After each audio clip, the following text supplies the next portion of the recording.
अस्सलाम वालेकुम। MB खाकी टॉप नॉच में आप सबको खुश आमदीद।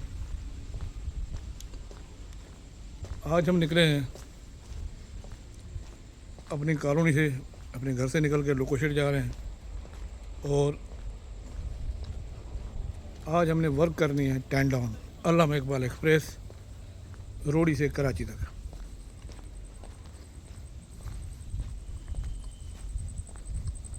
लाइट बिल्कुल बंद है और हर सू अंधेरा छाया हुआ है।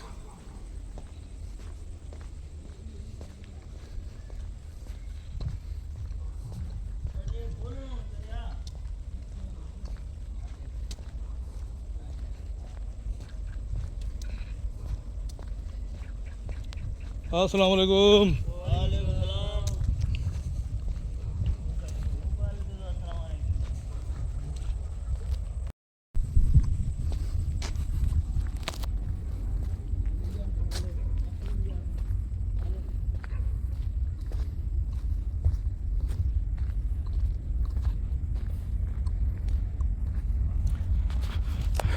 अच्छा, कुछ दिन पहले एक भाई ने कमेंट किया था 25 अब के व्लॉग में कि ये सब दिखाने का क्या फ़ायदा, इसमें तो कुछ भी नहीं था। वाकई जिसकी दिलचस्पी रेल में नहीं होगी उसके लिए तो कुछ भी नहीं होगा। बाकी ये एक हकीकत है कि बड़े सगीर के लोगों में रेलवे रूह में समाई हुई है।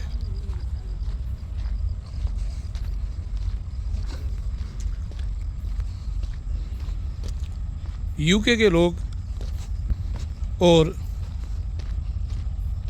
बड़े सगीर के लोग पाकिस्तान रेलवे से, बड़े सगीर के लोग और यूके के लोग रेल से बेइंतहा और जुनून की हद तक मोहब्बत करते हैं।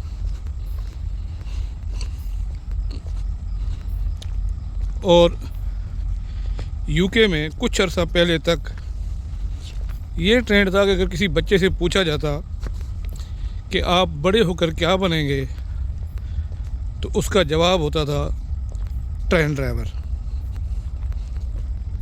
क्योंकि उसकी एक वजह थी कि शहनशाह या शाह बरतानिया हफ्ते में एक दिन express train as a driver ज़रूर चलाता था और उस ट्रेन का नाम था रॉयल एक्सप्रेस। तो भाई जिनकी रूह में रेल समाई होती है उनको तो व्हीलों की जो ट्रैक पे ठक ठक की आवाज़ होती है वो भी रांझे की बंसुरी की तरह महसूस होती है और वो उसके शहर में खो जाते हैं। हम इस वक्त लोकोशेड में एंटर हो चुके हैं और ये साथ में आप जो देख रहे हैं ये जमालो एक्सप्रेस का रेक खड़ा हुआ है।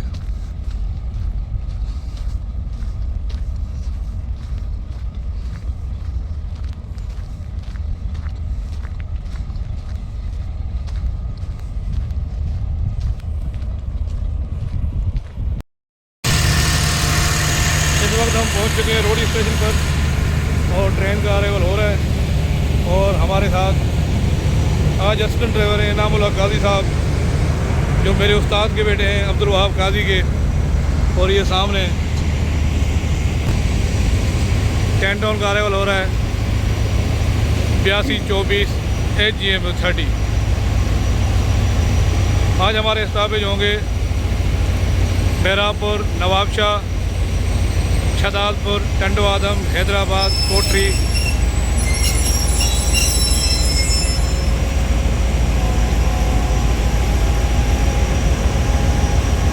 कोटरी, ड्रिग रोड, लांडी, ड्रिग रोड, कराची। और मैं ज़रा तस्हीह कर लूँ कि शहदादपुर हमारा स्टॉप नहीं होगा। इस वक्त हम मौजूद हैं नवाबों के शहर नवाबशाह में और हमने पे अपनी गाड़ी देखेंगे। असिस्टेंट ड्राइवर इंजन एग्जामिन कर रहा है और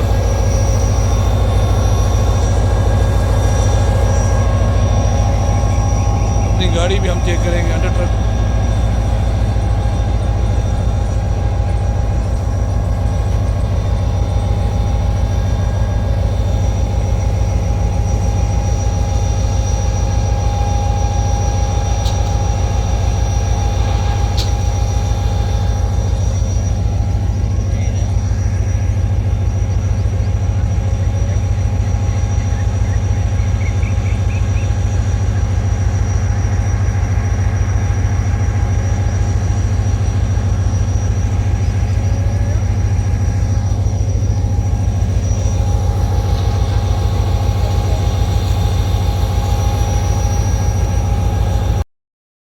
फाइनली हम पहुंच चुके हैं कराची शेड। हमारा अराइवल हो गया है और हमारी ड्यूटी यहाँ पर अब ऑफ हो चुकी है और हम चार्ज देकर अब रनिंग रूम जा रहे हैं।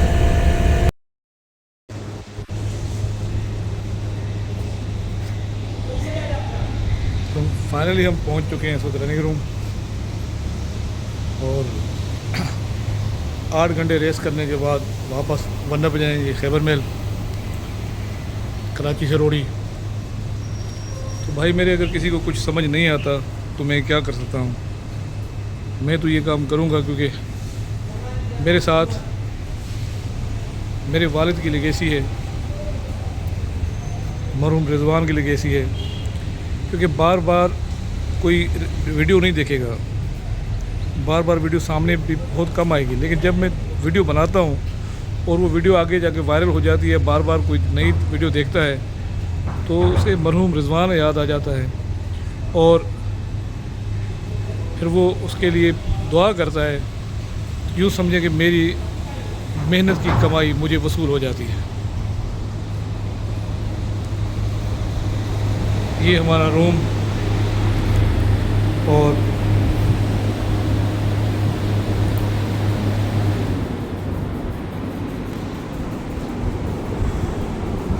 मेरा जो इस कहने का मतलब ये है कि रेल लवर हर बात से खुश होता है, मामूली बात हो। अब देखें व्यूज़, सिर्फ कोई रेल की सिर्फ साउंड की वीडियो बनाता है तो उसके व्यूज़ पर ही उस पर ही मिलियन में व्यूज़ आ जाते हैं। उन्हें क्या मिलता है, वो क्या देखते हैं, उनकी रूह को सुकून मिलता है। वो लोग इंटरेस्टेड होते हैं रेलवे में।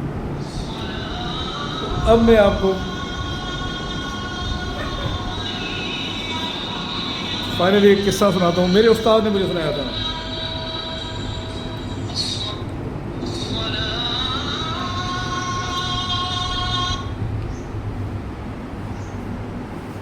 मेरे उस्ताद ने सुनाया था कि ये पुराने वक्त में अंग्रेज़ के दौर में बिफोर पार्टीशन ये जो ऑफिसर्स होते थे 17 ग्रेड के, अब भी ये इन्हें मजिस्ट्रेट पावर है। उस वक्त तो उनकी बड़ा प्रोटोकॉल था, बड़ी पावर थी उनकी। तो एक ऑफिसर ट्रेन चेक कर रहा था, एटीओ था, और उस वक्त बिफोर पार्टीशन जो मुसाफिर कोचों की एग्ज़ाम थी, जो क्लासेस थी, पहले नंबर पे आता था फर्स्ट क्लास स्लीपर। अलग से कमरे बने होते थे, उसमें 4 और 6 अटैच बाथरूम, एक सेपरेट रूम होता था। उसके बाद आता था फर्स्ट क्लास में नीचे कोचेस होते थे, फॉर्म होता था सीटों के ऊपर और हेड रेस्ट होता था। फिर सेकंड क्लास में नीचे फट्टे होते थे और हेड रेस्ट होता था। थर्ड क्लास में सिर्फ फट्टे होते थे, हेड रेस्ट वगैरह नहीं होता था। तो ये 4 क्लासेस होती थी कोचेस की। तो वो ऑफिसर एटीओ साहब इंस्पेक्शन कर रहे थे। इंस्पेक्शन करते जब वो फर्स्ट क्लास स्लीपर में आए तो वहाँ पर उन्हें 2 रेलवे के इंस्पेक्टर नज़र आए। उनसे पूछा और उन्होंने कहा जी आपको ये अलाउ नहीं है, आप चले जाए, आप अपनी ड्यू क्लास में चले जाएं। सख्ती होती थी, रूल ऑफ लॉ होता था वहाँ पर। तो पहले तो वो उन्होंने बहस की, लेकिन वो ऑफिसर नहीं माना और उनकी आपस में तलख कलामी हो गई। आखिर उन्हें उठना पड़ा, ला तो ला था। तो वो आया थर्ड साइड पर किसी स्टेशन पे इंस्पेक्शन करते। जब रात हो जाती थी तो कहीं पर वो नाइट स्टे कर लेते थे। तो वहाँ पर वो उतरा और इंस्पेक्शन की जब नाइट हो गई, गर्मियों के दिन थे, उसे रेत के एक बड़े टीले पर बिस्तर लगा दिया गया, उसका बिस्तर लगा दिया गया, वो रात को सो गया। सुबह जो उठे तो वो मुर्दा पाया गया और उसका कत्ल हो चुका था। सारी दुनिया हैरान परेशान, रेलवे में थरथरी मच गई। और आईसीएस ऑफिसर उस दौर में बड़ी बला होते थे, उसके लिए उन्होंने स्पेशली बम्बई पुलिस को टास्क दिया, उस वक्त बहुत होशियार मानी जाती थी, लेकिन उनसे मसला हल नहीं हुआ और सबका शक उन 2 इंस्पेक्टर साहिबान पर गया। उनको पकड़ा गया, उनको अरेस्ट किया गया, लेकिन उनका जो आईजी था उसने कहा जी कुछ भी हो जाए, मेरे इंस्पेक्टर ये गलत और गैर कानूनी काम नहीं कर सकते। आईजी उनकी बेग पर था और बात बढ़ते बढ़ते दोबारा उन्होंने री इन्वेस्टिगेट किया। उसके लिए स्कॉटलैंड यार्ड से उन्होंने एक सार्जेंट मंगाया और बम्बई पुलिस से एक होशियार और बेहतरीन पुलिस ऑफिसर था, वो उसको दिया कि आप जाएं साइड पर और पता करें। वो वहाँ साइड पर घूमते रहे, ट्रेनों में घूमते रहे, उन्हें कोई क्लू नहीं मिल रहा था। और उस स्टेशन पे उन्होंने 1 दिन 2 दिन 4-5 दिन गुजर गए। वो हर डेली तार करते, टेलीग्राम होता था उन दिनों में, तार करते कि जी अभी आज कुछ नहीं हुआ, आज कुछ नहीं हुआ। 1 हफ्ते के बाद उनको तार आ गया कि जी आप वापस हो जाएं, आपसे कुछ नहीं होगा, मुजरिम यही लोग हैं, ये दोनों इंस्पेक्टर हैं, यही मुजरिम हैं, इनके ऊपर हम फाइल क्लोज करेंगे और फ़र्द जुर्म आयद करेंगे। उन्होंने कहा ठीक है। अच्छा, जिस दिन वो वापस उनकी तैयारी थी, एक एसम था पढ़ा लिखा, वो आया, वो अंग्रेज़ी में बहुत, वो डायरेक्ट अपॉइंट हुआ था एसम, यंग लड़का था, उनसे बात हुई उनकी आपस में। तो उन्होंने एसम ने उनको कहा कि आप चलें मेरे क्वार्टर पर, चलें मेरी चाय पिए और फिर जाएँ। वो गए क्वार्टर पर और उन्होंने वहाँ पर चाय पी और चाय पीने के बाद वहाँ से उठते ही फ़ौरन उन्होंने तार भेजा अपने हेडक्वार्टर कि जी हमें कत्ल का सुराग मिल चुका है और हम 2 या 3 दिन हमें मज़ीद चाहिए, अब हम कन्फर्म इसको हल कर लेंगे। 3 दिन के बाद कातिल पकड़ा गया। अब हुआ क्या, उन्होंने क्लू कैसे पकड़ा? जब वो एसएम के क्वार्टर में चाय पीने गए, उन्होंने वहाँ देखा कि हर चीज़ वहाँ पर सलीके से थी।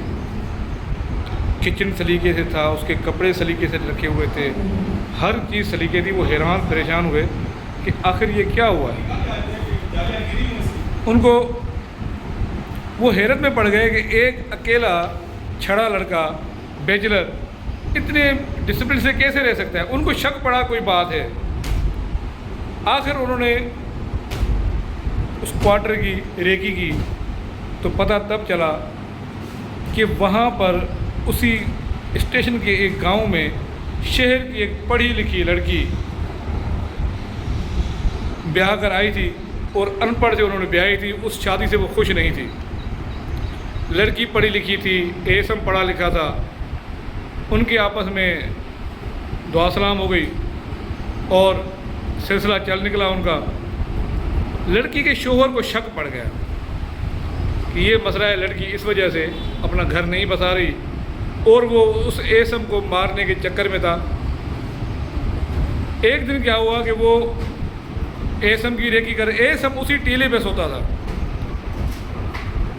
अब उस एटीओ की आई हुई थी, एसम चला गया छुट्टी पर, रात को उसकी जगह पर एटीओ सो गया और वो एसम समझकर उस एटीओ का कत्ल करके चला गया। और इस तरह उन्होंने उस कत्ल का सुराग लगाया और ये मसला हल किया। आज के लिए सिर्फ इतना ही। अपना और अपने प्यारों का ख्याल रखिएगा। पाकिस्तान जिंदाबाद, पाकिस्तान रेलवे पाइंदा।